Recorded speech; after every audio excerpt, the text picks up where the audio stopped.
Hey guys, welcome to Ringsiders. We are joined by Viva Van. Hello, how are you?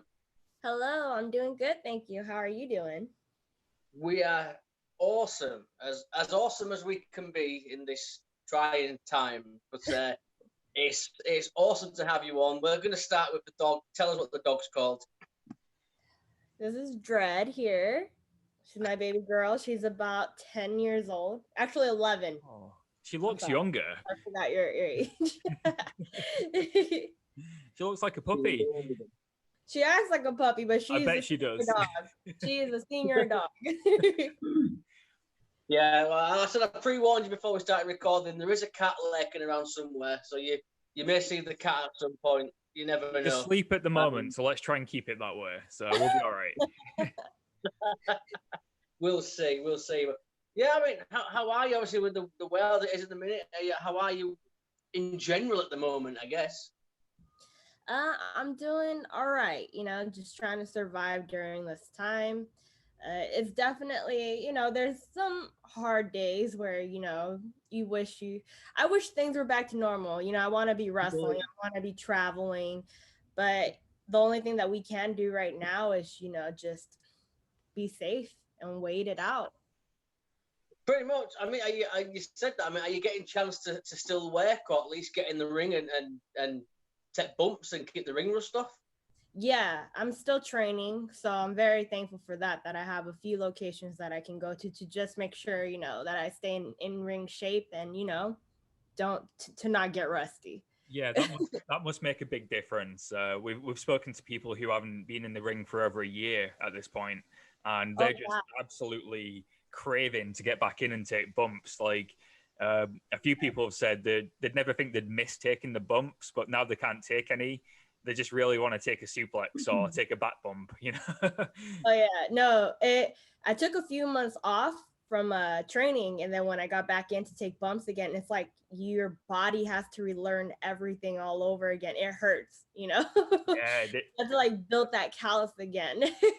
Yeah, luckily, I imagine, is it a thing that comes back to you quite quickly, even if you have taken time off? I feel like it does. It comes back a lot quicker because I remember when I first started training, it took quite a while for me to get used to it. Yeah. But if I were to take a few months off and I get back in, I'd probably need like a week or two and I'll be okay. Oh, that's not too bad. But it definitely hurts. Yeah. It must be nice to have a bit of time to heal up as well, because I imagine after taking bumps for a few years, having a few months off is actually a positive in a way. Yeah, I mean, that's true. It is stress on your back a bit. But yeah, it does really help. This time does help a bit with recovery. So how yeah, I mean, because you always hear people like say they stay in shape, then there's ring shape. I mean, you're in the ring. You could tell us. I mean, what is that? I mean, is that a real thing? I mean, is it a big thing to stay in ring shape compared to just normal shape? 100%. Ring cardio and ring shape is completely different. Like you can run as much as you want on the treadmill, or you can do all these types of cardios on the air bike, but in-ring cardio is on a whole nother level of cardio. Yeah. I don't know what it's probably like the way the ring bounces and you have to learn to run with that, like it's like an element that works against you. So I can only imagine how hard it is actually. Even just watching it, you can tell you have to be in a certain kind of shape to be a wrestler. It's different to any other sport, isn't it? Like you said, the ring works against you in ways. Yeah. You have to adapt to that physically and mentally. It must be challenging to do both. Yeah. Yeah, and also like having to pay attention to your surroundings too. Because like, you can also get dizzy in there if let's say you take a bunch of rolls or whatever, or if you take wrong hit to your head, you just have to like learn how to like read the ring even when you can't see clearly. Yeah, so that's another thing you have to work with. Ring positioning is a real thing, isn't it? Like you always hear it on commentary in matches where they say this person has good ring positioning, but it is a real thing. You do have to know where you are after you take a move. Yeah, most definitely. So obviously you're keeping up with your training and that. I mean, you started your training with Santino Brothers, is that right? What was that like? Because we've heard a few people mention Santino before and how good the training was there. I mean, what was your experience like? I loved it. It was extremely hard. It definitely challenged me, and I do believe that I am a strong wrestler today because of Santino Bros.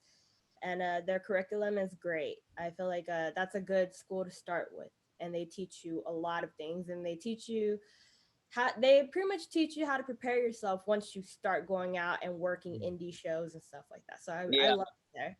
Yeah, how important is that to learn the the preparing you for going and getting bookings? Because I imagine once you've done your training and you go out into the real world to get your bookings, it must be quite daunting in a way. Is it important to also learn how to speak to promoters and get the bookings and stuff like that? 100%, because I think your school has to prepare you for, I guess, like wrestling etiquette. Yeah. You know, like the whole shaking everyone's hand in the locker room, paying your dues. Like you can't just straight up ask a booker, hey, can I work on your show? You have to work your way up by working merch or doing ring crew. So those are things that I would have never known if it wasn't for my school. Yeah. I feel like that might be it's something that not a lot of people realize, like the amount that goes into wrestling that isn't wrestling. Like you said, you have to work merch, you have to do ring crew, and that's before you've got your first match usually. Yeah, before you can even get one match. Those are the things that you have to work for. Wow. Well, I'm going to throw a curveball in now, because before we chat some more wrestling, am I right in thinking you're a bit of a death metal girl? Yes, I am. Yes. So tell me about that. I mean, obviously, we all love wrestling, but I mean, how important has music been to your life then? Well, I used to be in a death metal band. We were called Mocking of the Trinity. I was a vocalist.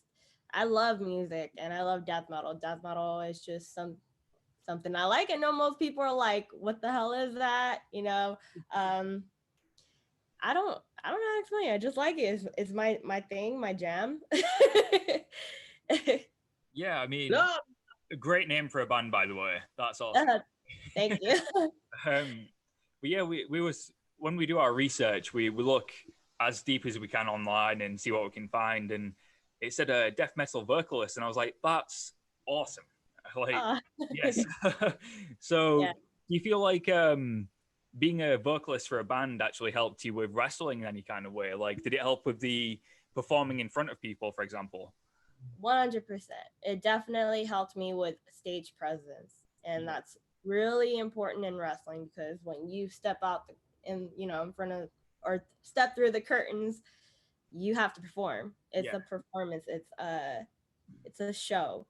So I feel like wrestling definitely gives me that same feeling I had when I was in a band on stage. So I love it. It's pretty fulfilling.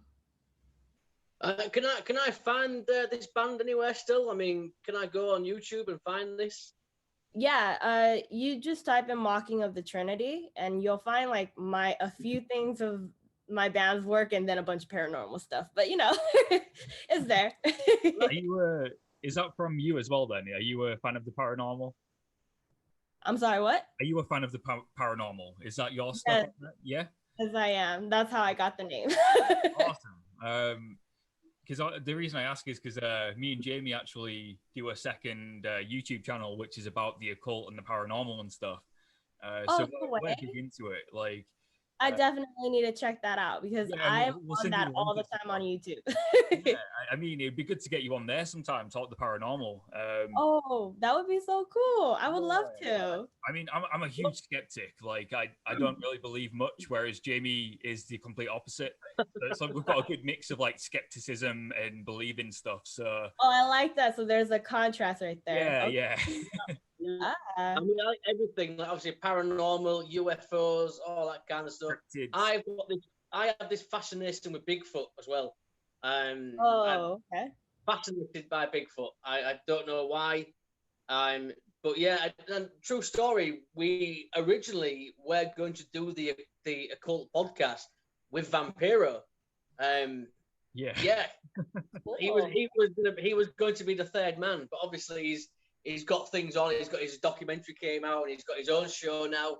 But yeah, we originally were going to do this with Vampiro, so you never know. But definitely, we'd love you on to talk some paranormal. I mean, I have many stories to tell. Many. Are you a skeptic then, or are you like me? Do you believe everything? Apparently, I believe everything. So, I think I have like a good understanding of both. I'm definitely not a skeptic, but I am hard to like convince. Yeah, like, something has to be very obvious for me to be like, okay, yeah, I can't explain that. Yeah, you know. Yeah, you and need it's to just see. like past. Yeah, it's just past experience that I've had growing up, and I grew up in a haunted house, so that's my experience with the paranormal. Why I'm so intrigued by it, and I think if I didn't grow up in a haunted house, I probably wouldn't even pay any attention to it. But it's one of those subjects where I feel like even if you don't believe it, it's still interesting. Where like I there's not much I do believe in with conspiracies and like paranormal, but I find the subject so interesting. I'd love to be proven wrong. Like, it would be awesome if somebody could point to something and go, "Oh, well, here's a ghost," or "Here's this." I think that's amazing. I want to be wrong, but I just think it's one of those subjects where it's amazingly interesting. So I had to ask about that because we barely talk about wrestling on this show anyway. So. No, but have you ever been proven wrong though? Not yet. Oh, not yet. Not yet. Oh. I mean, there's always chance I could be. If I'd have been proven wrong so far, then it would mean that aliens exist, are proven to exist, or Bigfoot's real. None of that's happened yet. Hang on, Bigfoot is real. Let's not go down that rabbit hole, right? Bigfoot's real. All right, moving on. Yeah, moving on. But I also will check the music out because I'm a metalhead. I mean, I'm more of a Motorhead kind of, that kind of stuff. But I love music. I'm a musician myself, so I will definitely check your band out. Oh, cool! Thanks. But I guess we will talk some more wrestling. I mean, I'm happy to talk ghosts and Bigfoots and whatever you want. But anything, I'm up for anything. Well, I've got into the habit now of asking everybody, what the favorite donut is. So, I mean, what's your favorite donut? Tell me that. My favorite donut? Yeah, why not? Yeah. I like the donut holes. I don't know why. There's nothing special about them, but it just reminds me of my childhood. My mom would always get me a bag of donut holes, so those are my favorite. A donut hole is just the donuts with the hole in. I know it's a stupid question. Like, is it just it's the round glazed ones that are taken out? Well, when they make the hole in the donut. Yeah. Yeah. Okay. Yeah. I didn't know if we would call them something different in the UK, but yeah, I'm with you. Okay. Yeah. I have a donut obsession, so I just thought I'd have to ask you because I'm stupid like that. It started off as a joke, but he asks every guest now. And like I said on a previous podcast, everyone turns out to be some kind of donut enthusiast when he asks them. So he asked, was it Solar? No, it wasn't Solar Darling. It was Delilah Doom, wasn't it? That we spoke to. Delilah Doom. Yeah, and she ended up having a donut tattoo on her arm. And and she was like, "Oh yeah, I love donuts. I've got a tattoo on my arm." So I was like, "Right, we've got to ask everybody now." So yeah, it's just good question. I like that question because I actually had to think about it. It's Jimmy, ask the other question about the the pineapple on pizza. We've got to ask it. Do you like pineapple on pizza? I don't mind it, but if I were to order a pizza, I wouldn't ask for it. That's a reasonable answer. Yeah, that's fair. I don't go with that. But I will ask you a wrestling question, obviously, because you've had the chance to wrestle in Mexico. We haven't really spoken to many people that have wrestled in Mexico yet. What was that experience like for you? I mean, people always go about wanting to work in Japan and places like that, but I think Mexico is another one of those big places to work. I love working in Mexico. The crowd out there is a family thing to do. Like, you know how families go to the movie theaters in Mexico? Yeah. That's an actual thing they do with their whole entire family. That's why the crowds are so crazy and rowdy all the time. I love it. It's so much fun. And was it, I mean, how much did you learn from that experience? Obviously, were you training at Santino? Is it a completely different experience to that kind of wrestling? Well, Santino's has definitely taught me how to work on the fly. And so working on the fly, you have to read body languages, right? Because there's a language barrier out there, and they're you know, you when you it's just taking things on the fly is what I can say about working in Mexico, because definitely there's a language barrier. I can't talk to them. I can't communicate with them sometimes, so I definitely have to learn Spanish. Well, it must be a real challenge as a performer then. Like, you must learn a lot from wrestling somebody who doesn't speak the same language as you. I imagine, you know, you learn a lot from doing that. Yeah, well, yeah, definitely learn a lot, and body language is very important in wrestling, and body language is universal. So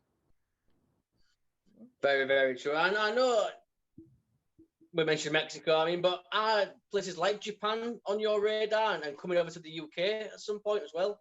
I was supposed to come to the UK last year, but the pandemic hit. It's heartbreaking how many people. I was so sad. I was like, yes, I'm going to the UK. I was so excited. So many people have said to us they were meant to come to the UK, but the pandemic stopped them coming. It's absolutely heartbreaking to hear. Yeah, it is. I definitely do want to work Japan one day. For sure. I want to go everywhere. I want to travel everywhere and train everywhere and just learn as much as I can. I love the sport. So I just want to learn from everyone and meet as many people as I can and learn on the go.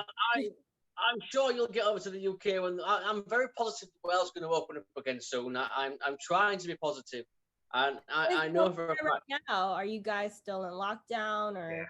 Yeah. We're in lockdown till I believe they're doing a review in 3 weeks, and then I think because they're doing the vaccines, you have to wait 2 weeks from like the end of the vaccine first rollout. So I think we're looking at least the first or second week in March before restrictions are lifted.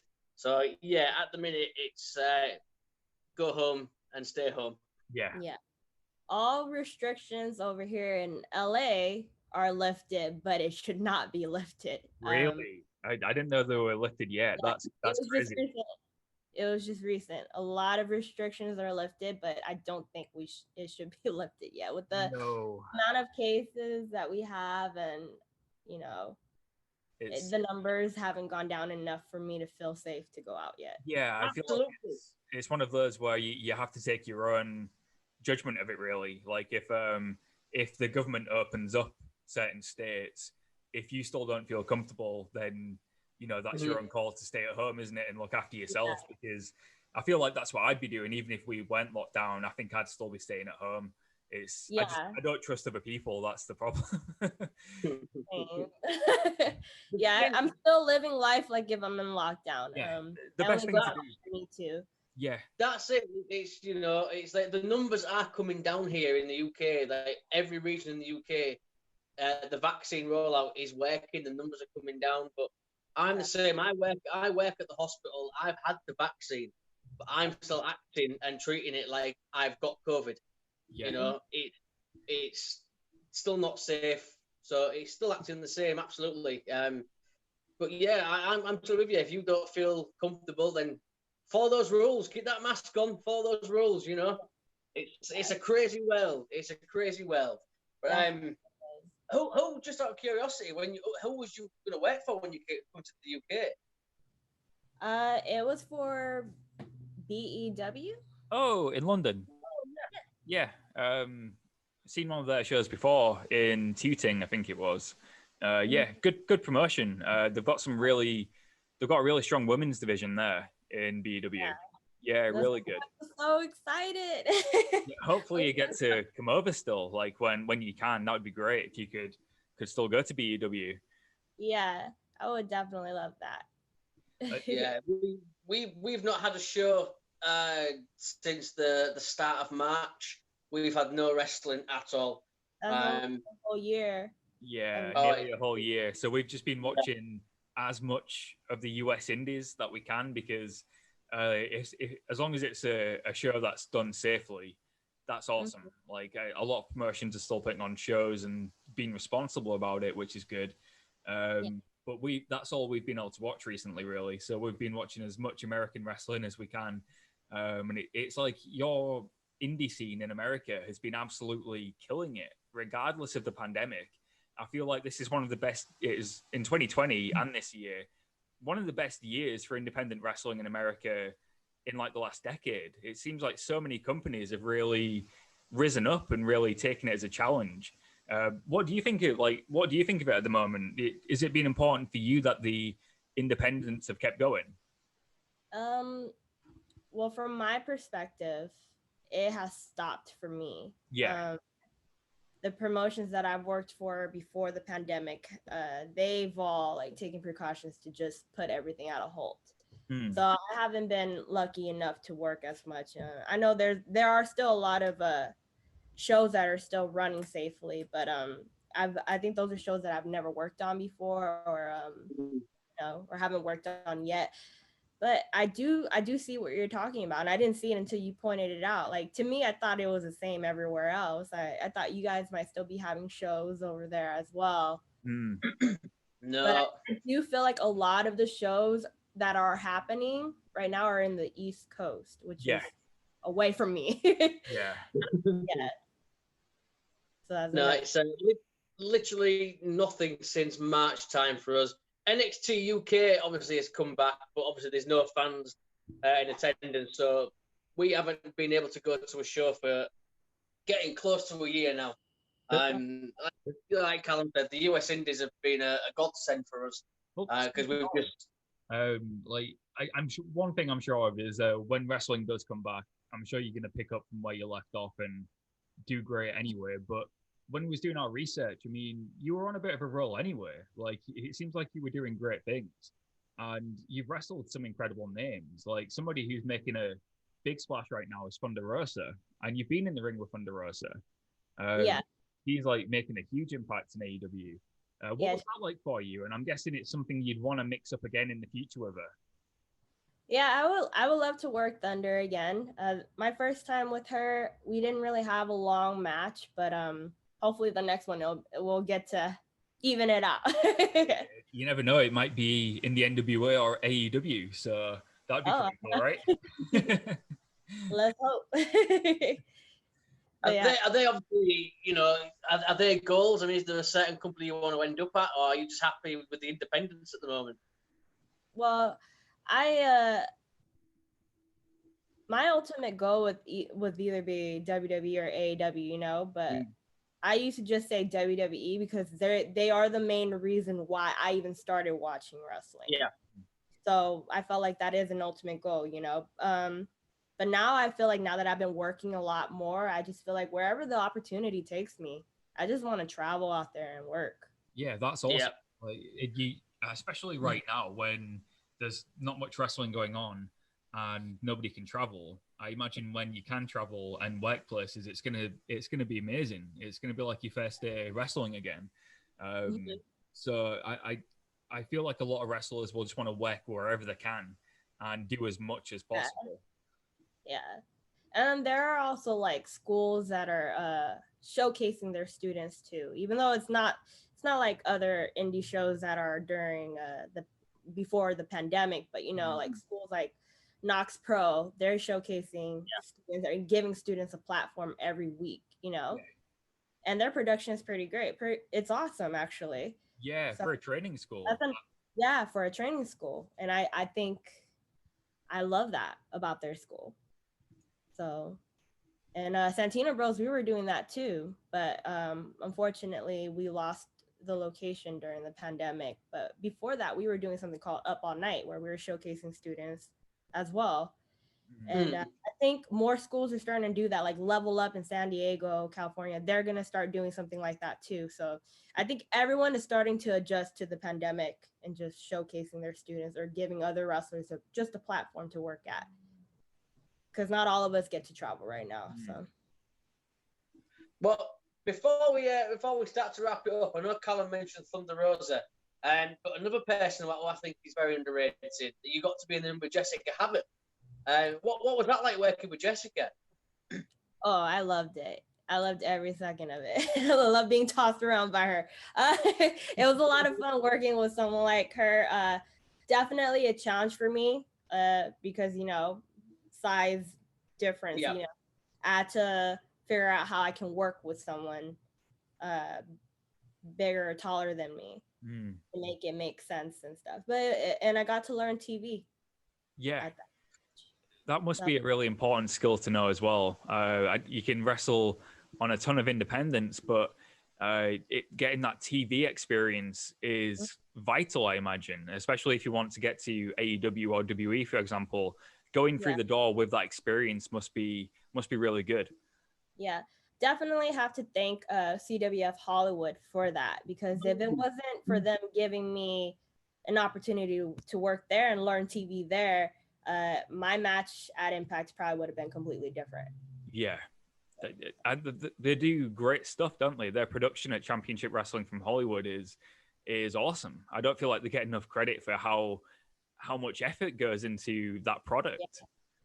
Yeah, they have a whole team, and they're great. It's great working for them. Well, before we wrap it up, first of all, it's been a pleasure. You are awesome. And we want to get you back on, but next time we'll have pizza and donuts, all right? And paranormal stuff. Yeah, definitely. Sod wrestling. We'll just talk about paranormal stuff for half an hour. That sounds good to me. About wrestling too, but next time it'll be about paranormal stuff. Yeah. Well, I think we should do that when we start doing the occult again. We'll reach out and get you on, and we'll do a paranormal episode with you. Yeah, that'd be good. But before I let you go, obviously, let everyone know where they can find you, social media. Is there any merchandise? Oh, you guys can find me at Hellbent Vixen, and my merchandise is all in my link in bio. Excellent. I love that name as well, Hellbent Vixen. That's just so cool. I love it. Yeah. It's it goes perfectly. It just suits you down to the ground. It really does. I actually got the name when I cut a promo on the fly. So really awesome, good work. It's actually on YouTube. It was a promo I did for Santino Bros on Heather after a match, and I was just like thinking, what do I call myself? And I thought, Hellbent for leather. Then I was like, but no, I need to add something that represents me, or I don't know. It just came out that way. If you find the link for it, can you send it over to us? I'll put it in the description. Okay, all right. Deal. But thank you so much. It has been an absolute pleasure. So much fun. Viva Van, thank you so much. We are Ringsiders. Thank you.